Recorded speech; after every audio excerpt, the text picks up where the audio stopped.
अस्सलाम वालेकुम स्टूडेंट्स आज हमारा टॉपिक है रेट डिटरमाइनिंग स्टेप या रेट लिमिटिंग स्टेप। स्टूडेंट, ये वो स्टेप होता है एक केमिकल रिएक्शन में जो किसी भी रिएक्शन के रेट को कंट्रोल करता है। यानी हम इसको डिफ़ाइन करेंगे, rate determining step is a step in a chemical reaction में वो स्टेप डेट कंट्रोल करता है रेट ऑफ रिएक्शन। जो रेट ऑफ रिएक्शन को कंट्रोल करता है हम उसे कहते हैं रेट डिटरमाइनिंग स्टेप। अब स्टूडेंट, ये कैसे कंट्रोल करता है? देखें, हमारे पास जो है, हमने लास्ट टाइम भी मैंने आपको बताया था। फॉर एग्जांपल एक रिएक्शन है ए रिएक्टेंट्स है, कन्वर्ट हो रहे हैं वो प्रोडक्ट में। अब यहाँ पर स्टूडेंट ऐसा भी हो सकता है कि ये जो ए है ये सेवरल स्टेप में हो सकता है। यूजुअली आमतौर पर बहुत सारे ऐसे रिएक्शंस हैं जो एक से ज़्यादा स्टेप्स में होते हैं। अब हम जो इक्वेशन हमारे सामने लिखी होती है उसका ये मतलब नहीं होता कि सिर्फ इक्वेशन यही है और इसमें यही कुछ बना है। उसमें दरमियान में कुछ इंटरमीडिएट या कुछ कॉम्प्लेक्स बनते हैं जो कि अनस्टेबल होते हैं, फिर उसके बाद फाइनल हमारे पास प्रोडक्ट बनती है। हम जैसे इसको ऐसे समझ लेते हैं कि अगर ए जो है वो कन्वर्ट हो रहा है प्रोडक्ट डी में, तो इसका मतलब है इसमें कुछ स्टेप्स जो हैं वो इन्वॉल्व हैं। सबसे पहले हम कह सकते हैं कि ए कन्वर्ट हुआ होगा बी में, उसके बाद बी कन्वर्ट हुआ है सी में, सी फिर कन्वर्ट हुआ है डी में। तो ये जो दरमियान में आप देखें, अगर हमारी ये वाली इक्वेशन है, जो हमारे पास केमिकल इक्वेशन वो ये वाली है, तो आप अगर इस इक्वेशन को देखें तो इसमें तो ये बी और सी हमें कहीं भी नहीं नज़र आ रहे। तो इसका मतलब है ये दरमियान में क्या है, इनको हम नाम देते हैं इंटरमीडिएट्स।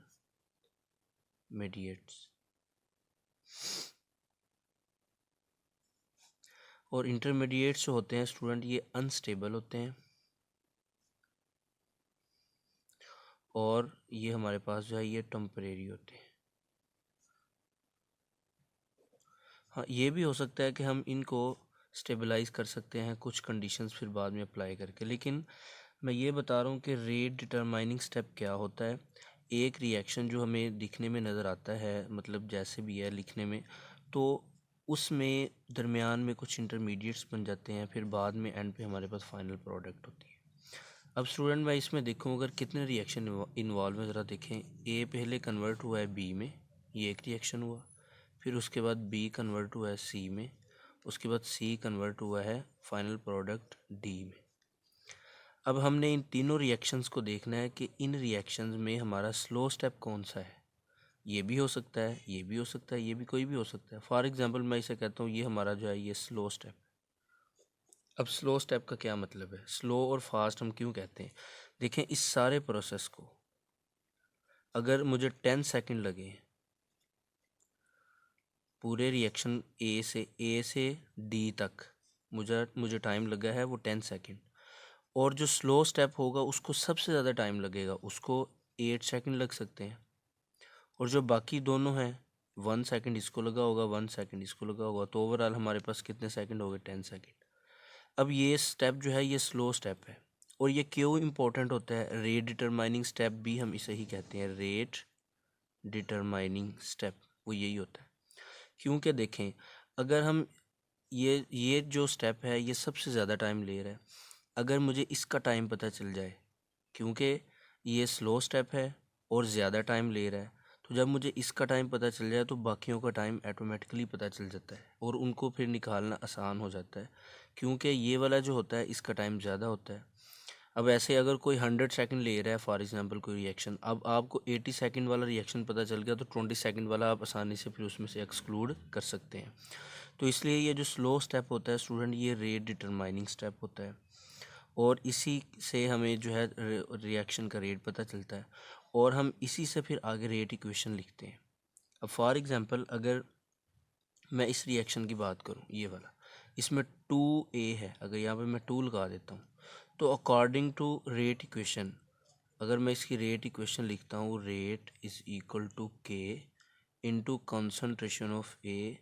अब इक्वेशन के अकॉर्डिंग यहाँ पे पावर में क्या आना चाहिए था 2, लेकिन आप देखें यहाँ पर इक्वेशन के अकॉर्डिंग तो 2 आ रहा है जो कि लॉ ऑफ मैथ सेक्शन के अकॉर्डिंग है, लेकिन अगर हम रेट डिटरमाइनिंग स्टेप देखें, ये वाला ये स्टेप देखें, तो इसमें ए के साथ कुछ भी नहीं है। तो इसके अकॉर्डिंग हमने रेट इक्वेशन लिखनी है, ये आपने याद रखना है कि रेट इक्वेशन जो हम लिखेंगे वो रेट डिटरमाइनिंग स्टेप के अकॉर्डिंग लिखेंगे। तो ए की पावर जो है 1 है। अब यहाँ पर हमें सेकंड ऑर्डर लग रहा है, लेकिन ये है कौन सा, ये फर्स्ट ऑर्डर ऑफ रिएक्शन।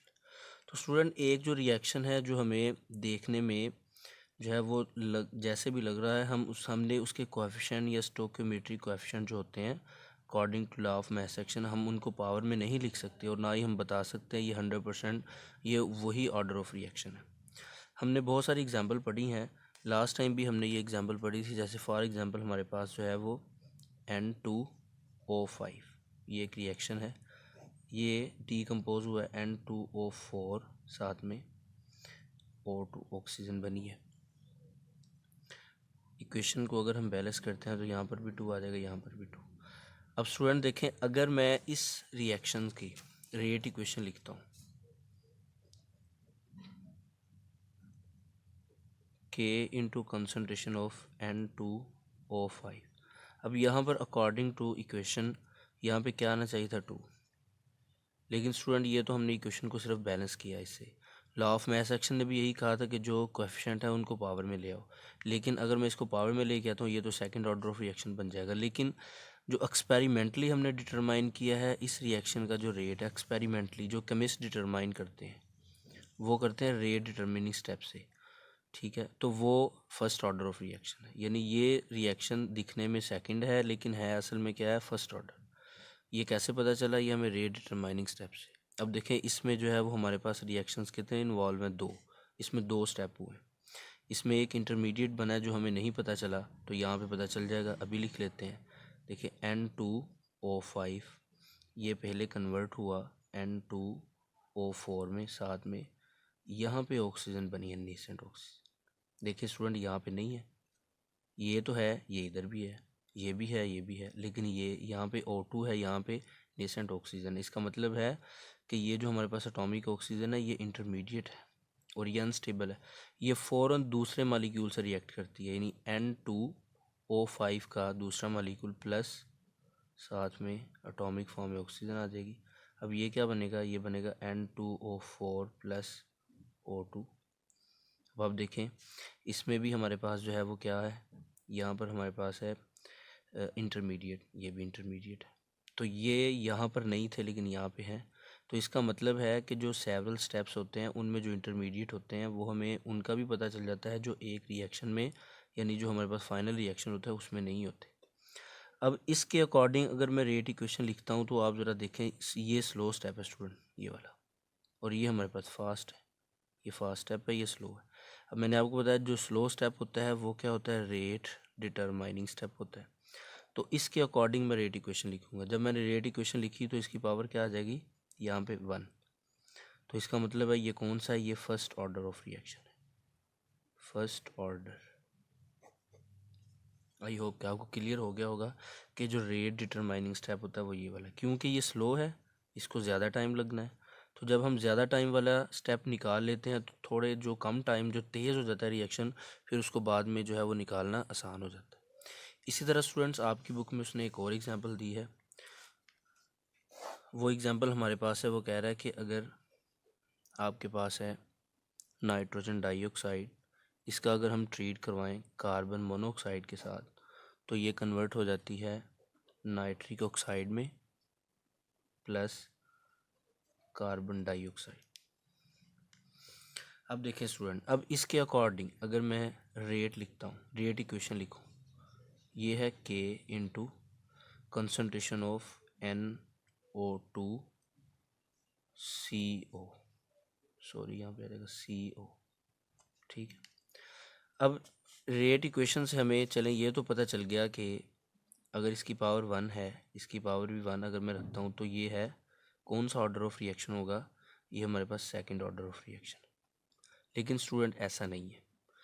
अब होता क्या है कि इस रिएक्शन में जो कार्बन मोनोऑक्साइड है ना, इसकी कंसंट्रेशन इंडिपेंडेंट होती है, यानी इसकी कंसंट्रेशन हम बढ़ा दें या कम कर दें तो रेट ऑफ रिएक्शन पे कोई फ़र्क नहीं पड़ेगा। क्यों नहीं पड़ेगा, ये हमें पता चला रेट डिटरमाइनिंग स्टेप से, यानी इस रिएक्शन के जो सेवरल आगे स्टेप्स होंगे वो 2 हैं और ये एक्सपेरिमेंटली इसको फाइंड किया गया। अब देखें यहाँ पर इसके जो 2 स्टेप है इसमें क्या होता है, सबसे पहले NO2 ये मिलता है अगेन अपने ही मालिक्यूल के साथ NO2 के साथ, ये कन्वर्ट हुआ यहाँ पर NO में, साथ में बन गया NO3, ये फर्स्ट स्टेप है, ठीक है। उसके बाद जो हमारे पास सेकंड स्टेप है वो क्या होगा, सेकंड स्टेप में NO3 ये ट्रीट करेगा कार्बन मोनोऑक्साइड के साथ, तो ये बन गया NO2 प्लस कार्बन डाइऑक्साइड, ये बन गया। अब स्टूडेंट ज़रा गौर से देखें इसमें इंटरमीडिएट कौन से हैं, ये NO3 ये इंटरमीडिएट है, इधर से NO3 ये इंटरमीडिएट है।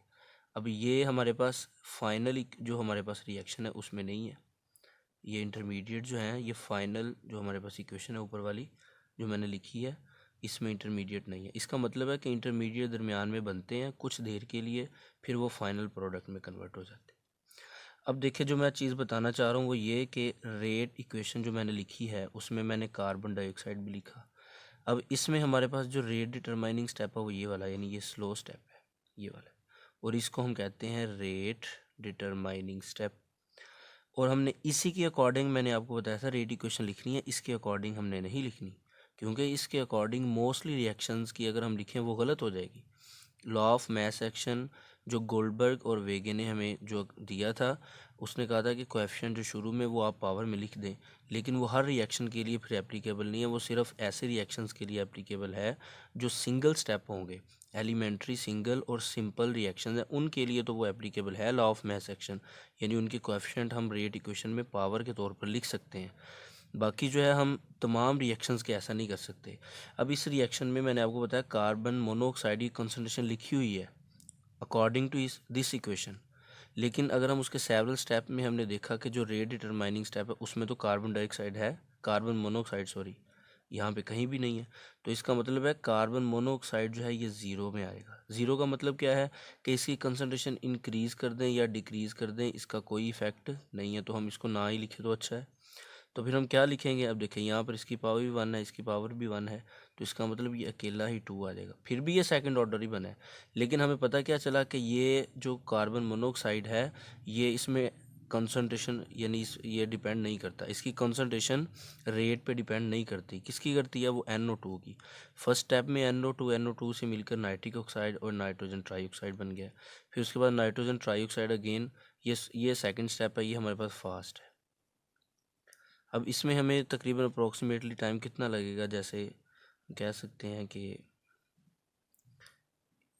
338 सेकंड और इसको लगे हैं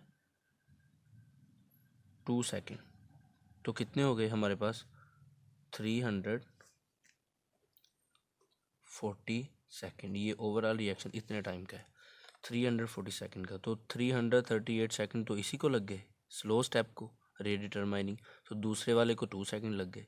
तो इस तरह जो है वो हम आसानी से रेट इक्वेशन को क्या कर सकते हैं, फाइंड आउट कर सकते हैं। तो रेट डिटरमाइनिंग स्टेप स्टूडेंट बहुत इंपॉर्टेंट है, तो आपने जो है वो इसको अच्छे से कर लेना है। और इसमें हमारे पास जो है फ़र्क भी उसने दिया हुआ है कि क्या फ़र्क होता है फास्ट स्टेप में और रेट डिटरमाइनिंग स्टेप में। सबसे पहले है कि a step in chemical reaction that proceed so fast, जो तेज़ी से हो जाए और हम उसको डिटरमाइन करना हमारे लिए मुश्किल है, अनएबल है, कि अगर हम उसको डिटरमाइन, वो इतनी तेज़ी से हो रहा है कि वो हम उसको डिटरमाइन नहीं कर सकते, तो फिर हम स्लो को कर लेते हैं और जो फास्ट होता है फिर ऑटोमेटिकली हो जाता है। अब स्लो स्टेप यानी रेट डिटरमाइनिंग या रेट लिमिटिंग स्टेप कौन सा होता है, slowest step in reaction mechanism which determine the overall rate, जो ओवरऑल रेट को क्या करता है, डिटरमाइन करता है। अब इसने हमें यहाँ पे एग्जांपल दिया है कि नाइट्रिक ऑक्साइड हाइड्रोजन से मिलकर वाटर बनाता है और साथ में नाइट्रोजन। अब स्टूडेंट ये भी आगे 2 स्टेप में है, देखें ये स्टेप ए है ये बी है। ए में क्या हुआ है, नाइट्रिक ऑक्साइड पहले हाइड्रोजन से मिला तो हाइड्रोजन पर ऑक्साइड बन गया, देखें ये इंटरमीडिएट ये वाला। अब ये अगेन हाइड्रोजन से मिला और फिर वाटर बना दिया, तो इसका मतलब है कि इंटरमीडिएट दरमियान में बने। और दूसरे नंबर पे इनमें फास्ट रिएक्शन कौन सा है, ये वाला फास्ट, ये फास्ट स्टेप। तो इसका हम इतनी जल्दी जो है वो रेट डिटरमाइन नहीं कर सकते, ये तेज़ी से होता है और उसको टाइम बहुत शॉर्ट लगता है, बहुत थोड़ा सा टाइम लगता है। उसके बाद अगर हम बात करें यहाँ पर, ये वाला स्लो स्टेप है, ये मैंने इधर दिखाया हुआ है। अब स्लो स्टेप इसमें जो है वो अगर रेट निकालते हैं तो हमारे पास होगा, देखें स्लो स्टेप में NO2 इसकी पावर 2 आ जाएगी, और स्लो स्टेप में हमारे पास हाइड्रोजन की पावर 1 है तो 1 आ जाएगी। मैंने आपको ये आपने याद रखना है कि ये वाले जो मैंने कोएफिशिएंट लिखे हुए हैं ये स्लो स्टेप के लिखे हैं, मैंने इसके नहीं लिखे। अगर इसके लिखता हूँ तो फिर ये 4 बन जाता है, 2 + 2 कितने हो गए 4, तो इसका ऑर्डर 4 बनना है, लेकिन 4 ऑर्डर नहीं बनेगा। यहाँ पे ऑर्डर हमारे पास है थर्ड ऑर्डर ऑफ रिएक्शन, ये देखिए 2 + 1, और ये मैंने कहाँ से लिया, ये मैंने इधर से लिया स्लोएस्ट स्टेप से, यानी इस फाइनल इक्वेशन का जो स्लोएस्ट स्टेप है हमारे पास उसमें से। आगे हमारे पास है reactants of fast step are eliminated from the rate equation. देखें जो फास्ट स्टेप के रिएक्टेंट हैं वो हम इक्वेशन में नहीं लिखते। देखें इसके रिएक्टेंट कौन कौन से हैं, ये है हमारे पास और ये है। हाइड्रोजन तो ऑलरेडी मौजूद है, लेकिन हाइड्रोजन पर ऑक्साइड नहीं है, हम उसको नहीं लिखते। रिएक्टेंट्स, अब इसकी बात करें अगर रिएक्टेंट्स आर प्रेजेंट इन, बिल्कुल जो स्लो स्टेप के रिएक्टेंट है ये दोनों मौजूद है यहाँ पर।